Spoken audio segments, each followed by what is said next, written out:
Hello, ladies and gentlemen. The Honorable Miss Mary SIPMM as a lecturer in the Political Sociology courses, and my beloved friends, let me introduce myself. My name is Maylina Sulistasningrum, NPM 2019 112 179. We from Group 7 would like to present material on political communication, and then together with friends. Let me introduce myself. My name is Philippus Jericho Ananta, NPM 2019 112 196. Thank you. Komunikasi politik. Sosiologi menjelaskan komunikasi sebagai sebuah proses memaknai yang dilakukan oleh seseorang terhadap informasi, sikap, dan perilaku orang lain yang berbentuk pengetahuan, pembicaraan, gerak-gerik, atau sikap, perilaku, dan perasaan sehingga seseorang membuat reaksi terhadap informasi, sikap, dan perilaku tersebut berdasarkan pada pengalaman yang pernah dia alami. Fenomena komunikasi dipengaruhi pula media yang digunakan, sehingga media terkadang ikut mempengaruhi isi dan penafsiran terhadap informasi tersebut. Namun, politik tidak hanya adalah politik, akan tetapi kegiatan berkomunikasi antara orang-orang yang melibatkan politik, di mana komunikasi meliputi politik. Dengan demikian, komunikasi politik adalah kegiatan komunikasi yang dianggap komunikasi politik berdasarkan konsekuensi-konsekuensinya atau aktual maupun potensial yang mengatur perbuatan manusia di dalam kondisi-kondisi politik. Komunikasi terdapat 3 unsur penting yang selalu tampak dalam setiap komunikasi, yakni sumber informasi, saluran atau media, dan penerima informasi atau audiens. Sumber informasi bisa berasal dari seseorang atau institusi yang mempunyai data dan bahan informasi atau pemberitaan, wacana, atau gagasan untuk disebarkan kepada masyarakat luas. Saluran adalah media yang digunakan oleh penyampai sumber untuk kegiatan penyampaian pesan atau pemberitaan, wacana, dan gagasan, berupa media interpersonal yang digunakan secara tatap muka maupun media massa yang digunakan untuk khalayak umum. Adapun audiens adalah orang atau kelompok dan masyarakat yang menjadi sasaran informasi atau pihak yang diterpa informasi. Berikut ini adalah sebuah model sederhana dari komunikasi politik sebagaimana model komunikasi pada umumnya. Selanjutnya ada komunikator politik. Komunikator politik bisa berasal dari mana saja, namun Danimo mengidentifikasikan 3 kategori, yaitu yang pertama, politikus yang bertindak sebagai komunikator politik, artinya orang yang seluruh waktunya itu dihabiskan untuk kegiatan berpolitik. Yang kedua ada komunikator profesional dalam politik, yang artinya menurut James Carey adalah orang maklar simbol, orang yang menerjemahkan sikap, pengetahuan, dan minat suatu komunitas ke dalam bahasa istilah. Yang ketiga ada aktivis atau komunikator paruh waktu atau part-time. Ini adalah mereka yang terdapat dalam organisasi dan interpersonal yang terikat dalam jaringan media perintah. Selanjutnya ada isi pesan makna atau komunikasi politik. Karena sifat bahasa itu terbatas dan abstrak, kesalahan dalam penggunaan bahasa ketika menyampaikan pesan sangat mungkin terjadi. Kesalahan-kesalahan tersebut ada 4. Yang pertama, dead level abstracting. Yang kedua, undue identification. Yang ketiga, to value evaluation. Yang keempat, unconscious projection. Yang pertama itu artinya merujuk pada kemandekan pada suatu level abstraksi. Yang kedua, kegagalan penyampaian pesan. Yang ketiga itu meliputi pemikiran bahwa hanya ada 2 kemungkinan. Yang keempat itu adalah proyeksi tanpa sadar atau tidak sengaja memproyeksikan. Selanjutnya ada langkah-langkah untuk membuat dan mengevaluasi pesan yang dikomunikasikan kepada pendengar dari penonton. Itu ada 6. Yang pertama, mengidentifikasikan fakta dan kunci. Yang kedua, mengidentifikasi harapan. Yang ketiga, mendefinisikan dukungan. Yang keempat, menggambarkan persaingan untuk pesan. Yang kelima, mengembangkan pernyataan kesan akhir setelah pendengar dan penonton menerima pesan. Yang keenam, menggambarkan profil kebutuhan atau keinginan pendengar dari penonton. Artinya yang pertama itu mengidentifikasikan fakta-fakta kunci dapat diperoleh dengan melakukan penelitian kepada calon pendengar. Yang kedua, mengidentifikasi harapan itu adalah harapan dari pendengar dan penonton yang akan memotivasi mereka untuk mengubah perilaku mereka. Yang ketiga itu ada mendefinisikan dukungan, yaitu berisi alasan mengapa pendengar dan penonton harus mempercayai harapan tersebut. Yang keempat itu menggambarkan persaingan untuk pesan, artinya pendengar itu sudah percaya dengan pesan diterima, namun terdapat beberapa faktor yang membatasi kemampuan pendengar. Yang kelima ada mengembangkan pernyataan kesan akhir setelah pendengar dan penonton menerima pesan. Itu artinya kesan pendengar dan penonton setelah pesan dapat diamati dari pikirannya, perasaan, sikap terhadap gagasan atau ide dan perilaku seperti yang diharapkan dalam pesan. Yang keenam itu menggambarkan profile, itu artinya adalah mengidentifikasi profil orang-orang yang berubah perilakunya. Selanjutnya yang ketiga ada saluran media politik dan media massa. Media massa itu merupakan jenis media yang ditampilkan kepada sejumlah khalayak yang tersebar sehingga pesan yang sama dapat diterima secara serentak. Ada 3 fungsi utama media massa itu, ada media massa berfungsi sebagai pemberi informasi, yang kedua media massa melakukan seleksi evaluasi, yang ketiga media berfungsi sebagai sarana. Selanjutnya yang C, ada perilaku dan perencanaan kampanye politik. Ada 2 proses, yaitu ada proses kognitif dan proses kognitif problem solving. Yang pertama itu, proses kognitif itu studi yang berusaha mengkaji pemrosesan informasi manusia berkaitan dengan faktor-faktor berpikir, terutama terapan informasi dan perhatian atau persepsi atau ingatan, daya ingat. Yang kedua itu ada cognitive problem solving, yaitu tentang rencana kognitif diperkenalkan oleh Miller dalam hubungannya dengan gaya ingat. Sebuah rencana itu ekuivalen terhadap struktur kognitif yang menyediakan sebuah proses untuk menangkap stimulus. Tahap perubahan perilaku komunikasi. Yang pertama, peran persepsi dalam perubahan perilaku. Persepsi dipengaruhi oleh sejumlah faktor psikologis, antara lain asumsi-asumsi yang didasarkan pada pengalaman-pengalaman masa lalu atau yang sering terjadi pada tingkat bawah sadar. Kemudian yang kedua, harapan-harapan budaya. Yang ketiga ada motivasi atau kebutuhan. Yang keempat ada suasana hati. Dan yang kelima, sikap. Berkaitan dengan persepsi ini, ada 3 bentuk proses lain yang sama dengan persepsi selektif yang kadang-kadang digunakan dalam komunikasi massa, yaitu selective exposure, merupakan kecenderungan seseorang untuk mengekspos diri mereka sendiri pada komunikasi yang sesuai dengan sikap-sikap mereka yang ada dan untuk menghindari komunikasi-komunikasi yang tidak sesuai.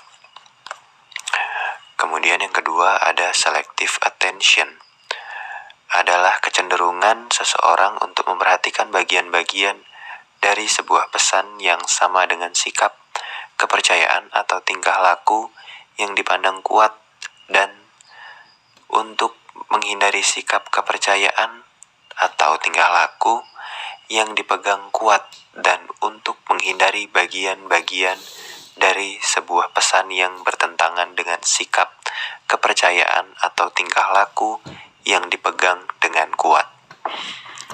Kemudian yang ketiga, selective retention, yaitu kecenderungan seseorang untuk mengingat kembali suatu informasi yang dipengaruhi oleh keinginan, kebutuhan, sikap, dan faktor-faktor psikologis lainnya. Kemudian teknik-teknik perubahan sikap. Yang pertama, pesan. Satu sisi dan dua sisi. Teknik ini penting terutama untuk menghadapi kelompok atau orang yang menentang pesan yang akan disampaikan. Sebagaimana dinyatakan Danimo, pesan yang disampaikan membutuhkan timbal balik. Dengan demikian, jika kelompok atau orang yang menentang diinformasikan pesan hanya dari satu sisi, ternyata ada kemungkinan besar akan lebih besar penentangan atau perlawanannya. Oleh karena itu, menjadi sangat penting untuk diperhatikan bahwa setelah mengidentifikasi mendengar dan menonton, teknis pesan dua sisi menjadi lebih efektif, menjadi pilihan dalam mempengaruhi pendengar dan penonton. Presentasi dua sisi dapat dipertahankan dengan argumen-argumen bahwa ia lebih adil dan dapat membantu mencegah seorang yang menentang suatu pesan untuk tidak berulang-ulang menyatakan kontra argumen sambil terus dihadapkan pada pesan itu. Kemudian yang kedua ada kredibilitas sumber. Berkaitan dengan dimensi kredibilitas sumber ini ada beberapa faktor dominan yang cukup berpengaruh. Yang pertama, faktor kejujuran yang didasarkan pada skala benar salah, jujur tidak jujur, bisa dipercaya, tidak bisa dipercaya, dan adil dengan tidak adil. Kemudian yang kedua, faktor profesionalisme atau kompetensi yang didasarkan pada skala pengalaman, tidak berpengalaman, bergaya profesional, dan bergaya tidak profesional. Kemudian yang ketiga ada faktor dinamisme yang didasarkan pada skala agresif dan tidak agresif, kemudian aktif dan pasif. Yang keempat ada faktor objektivitas didasarkan pada skala berpandangan terbuka, tertutup, dan objektif dengan subjektif. Kemudian fear apparel atau seruan rasa takut. Berdasarkan teori pembelajaran, terbukti bahwa fear apparels yang sangat kuat akan mengakibatkan peningkatan perubahan sikap karena ia akan meningkatkan ketertarikan yang menghasilkan perhatian dan pemahaman yang lebih besar. Motivasi untuk menerima rekomendasi komunikasi itu juga akan ditingkatkan. Untuk memperjelas teori ini, berikut ini dipaparkan model cara presentasi yang berhubungan dengan fear apparel yang dilakukan oleh jenis dan Vespeck, yaitu eksperimen yang didasarkan pada 3 pesan berbeda dengan 3 tingkatan fear apparels yang berbeda. Yang pertama, dalam fear apparels, minimal materi ilustratif menggunakan sinar X pada gambar-gambar yang mempresentasikan gigi berlubang. Beberapa foto yang dipakai adalah foto-foto gigi yang sehat. Kemudian yang kedua, dalam fear apparels tengah, dipakai foto-foto kasus ringan, kerusakan gigi, dan penyakit mulut. Kemudian yang ketiga, dalam fear apparels yang kuat, itu dipakai gambar bergerak untuk memberikan ilustrasi pada penjelasan, termasuk foto-foto yang sangat realistis tentang kerusakan gigi dan penyakit gusi yang parah. Poin keempat, teori inokulasi. Teori ini berhubungan dengan kampanye komunikasi saat tujuan dari komunikator bukan untuk mengubah sikap, namun untuk mempertahankan sikap yang sudah dimiliki oleh penerima pesan. Sebagian besar orang memiliki banyak keyakinan untuk tidak bertentangan dan keyakinan-keyakinan ini sering dapat dengan mudah goyah ketika diserang karena orang-orang tersebut tidak bisa mempertahankan. F.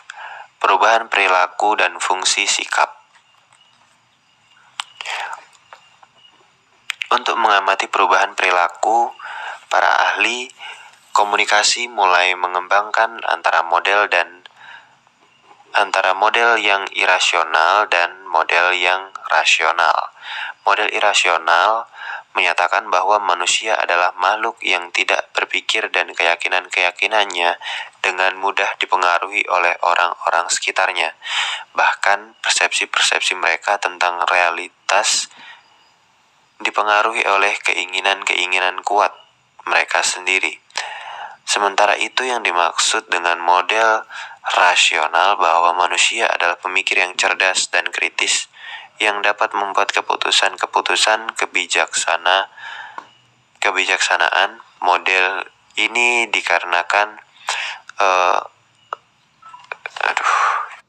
Sementara itu, yang dimaksud dengan model rasional bahwa manusia adalah pemikir yang cerdas dan kritis yang dapat membuat keputusan-keputusan bijaksana ketika mendapat banyak informasi.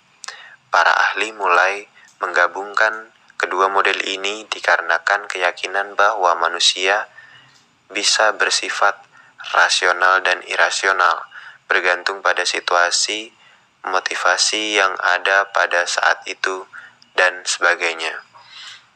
Berkaitan dengan perubahan sikap atau perilaku ini, penting untuk diketahui tentang sikap fungsi sikap, karena adanya fenomena bahwa perubahan sikap atau perilaku seseorang. Ada 4 fungsi utama dari sikap seseorang. Yang pertama, fungsi instrumental, penyelarasan atau kebermanfaatan. Sejumlah sikap dipegang kuat karena manusia berjuang keras untuk memaksimalkan penghargaan dalam lingkungan eksternal dan meminimalkan sanksi. Kemudian yang kedua, fungsi mempertahankan diri. Sejumlah sikap dipegang kuat karena manusia melindungi ego mereka dari hasrat mereka sendiri yang tidak dapat diterima atau dari pengetahuan tentang kekuatan-kekuatan yang dapat mengancam dari luar. Kemudian yang ketiga, fungsi ekspresi nilai. Beberapa sikap dipegang kuat karena memungkinkan seseorang memberikan ekspresi positif pada nilai-nilai sentral dan pada jati diri. Kemudian yang keempat, fungsi pengetahuan. Beberapa sikap dipegang kuat karena memuaskan kebutuhan akan pengetahuan dan memberikan struktur dan makna pada sesuatu yang jika tanpanya dunia akan kacau. Beberapa kondisi perangsang yang bisa dipergunakan oleh komunikator agar perubahan sikap efektif berdasarkan fungsi sikapnya adalah: yang pertama, fungsi penyelarasan. Kondisi perangsangnya adalah pengaktifan kebutuhan dan pentingnya tanda yang berkaitan dengan kepuasan kebutuhan. Kemudian yang kedua, pembelaan ego. Kondisi perangsangnya adalah mengemukakan ancaman, keterbukaan terhadap kebencian, dan dorongan represif bangkit dari frustasi dan pentingnya tanda yang berkaitan dengan nilai. Kemudian yang ketiga, ekspresi nilai. Kondisi perangsangnya adalah pentingnya tanda yang berkaitan dengan nilai-nilai, keterbukaan terhadap orang lain, dan persepsi diri, ambiguitas yang mengancam konsep diri. Yang keempat, pengetahuan. Kondisi perangsangnya adalah pengembalian tanda pada keadaan semula yang berkaitan dengan masalah lama atau pengembalian masalah lama pada keadaan semula.